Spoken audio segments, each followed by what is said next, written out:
there is a big difference between knowing yourself, knowing ourselves deeply, and describing ourselves, believing ourselves, naming ourselves as this sort of person or that sort of person or any sort of person.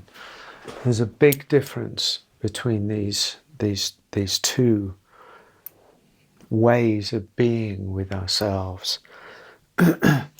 Knowing yourself is the journey of a lifetime, the journey of maturation, the journey of awareness through experience and experience through life. The rising and fall, the fallings, the failures and successes, the insults and the joys, the humiliations, the falling off, the getting on, the rich tapestry of life's experience. And by, if we're available for that experience over time begins to mature us and deepen us. And so if we bring that to conscious attention and awareness and start to see from a deeper and deeper level, then that brings us into a deeper intimacy and a deeper knowing of ourselves. That is a fundamental aspect of the spiritual journey, to know oneself. But in many ways, that knowing oneself has no description about it. It's not that you go deeper and deeper and deeper and then you suddenly discover you're this sort of person or you're that sort of person. No. This is about going beyond the limitations of being described or describing yourself as anything at all. When we pigeonhole ourselves, when we lock ourselves in, when we box ourselves in to I'm this sort of person and I'm that sort of person, and you see how much of an entrapment that is. We're looking back at the habits of the conditioned self, the ruts that are being carved into us, the nuances, the ways of being, the maneuverings, the strategizings that we've developed over the years of avoidance or dealing with our pain or our shadow, our avoidance or our suffering or ways of getting through in the world, built on the self, built on the self-strategizing, that is inherent in the conditioned self. So we've developed these ways of being that we often, almost always, assume, certainly for a long time on the path of life, are us. They are us. I am that, and that is me. There's no question. I am this set of, of neuroses and habits and gestures and, aspects of my personality. Pretty much kind of wrapped up says I am my personality. So there we are, bringing that, our personality, with all of its nuances and everything that I've just said, onto the spiritual path, and we bring it into the meditation center, into the inquiry, into the deepest inquiry of ourselves. So when this is absurd in so many ways, because the journey, the deeper journey on the spiritual path involves meeting aspects of ourselves we don't like, involves meeting aspects of life that we don't like and going through them and not to just get stuck on them. I don't like this and I don't like that. I don't like the way he said this. I don't like meditating for longer than 20 minutes.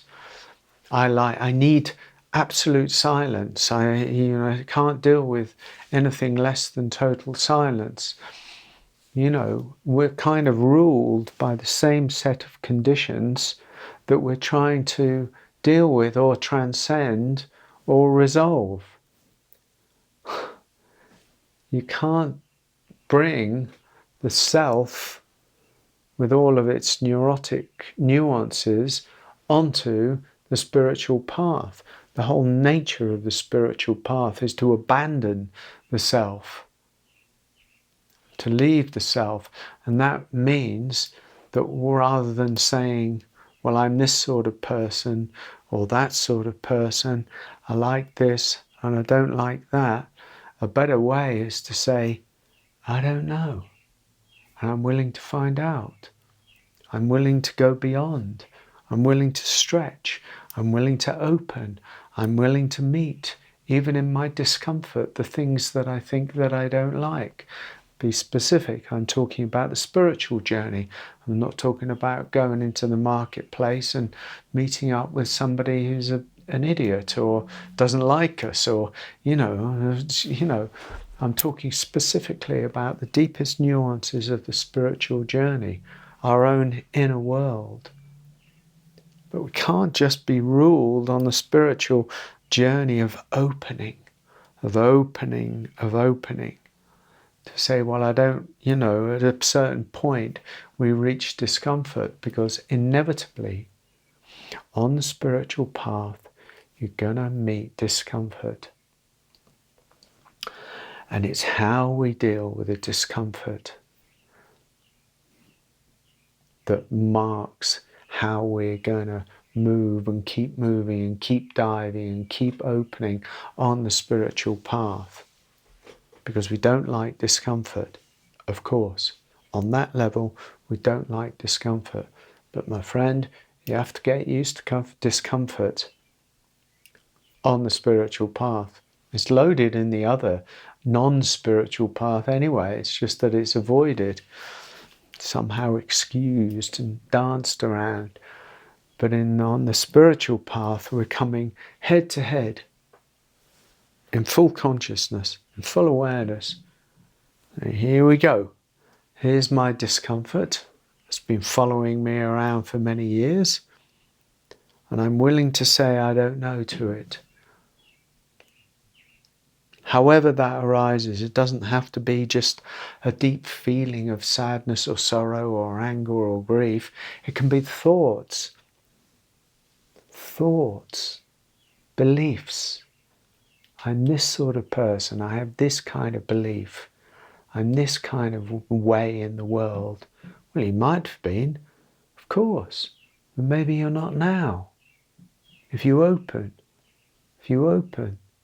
meet the experience, meet the belief, meet the thought, meet the feeling, meet the discomfort, meet the comfort, meet the joy, meet the grief, all of it. Not some of it, but all of it.